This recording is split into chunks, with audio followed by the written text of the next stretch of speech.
At by the way, Martin Romualdez,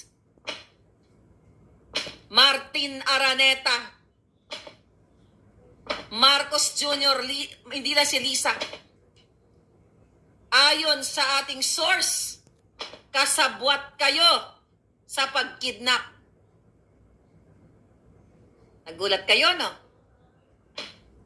Ayon sa ating source, naging instrumento kayo sa kidnapping, hindi lang si Lisa. Kaya sabi ko, sa tamang panahon, magbabayad kayong mga ginayupak kayo.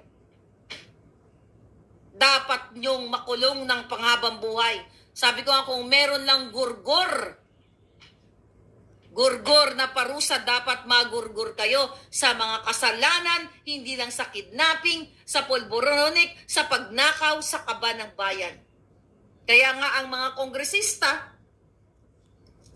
ang mga senador, cool na kulang. Wala kayong gagawin. Harap-harapan, o pare-pareho kayo. Magkakasabwat kayo, mga jutang ginemes kayo.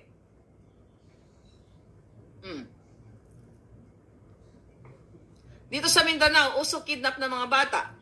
Sabi ni Diding Pineda. Baka si Lisang may utos niyan. It's showtime, K.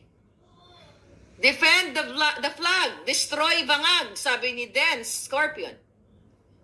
Wala na talagang kwenta ang gobyerno natin, sabi ni Joey Galera. Ngayon ay mga mafia.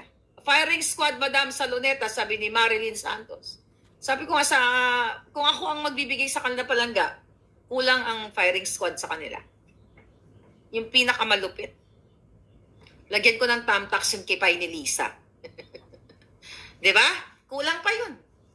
Pero kung gaano kadami yung ninakaw niya na pera, kung gaano kadami ang pinanalo nila sa loto na loan better, ganun din ang value.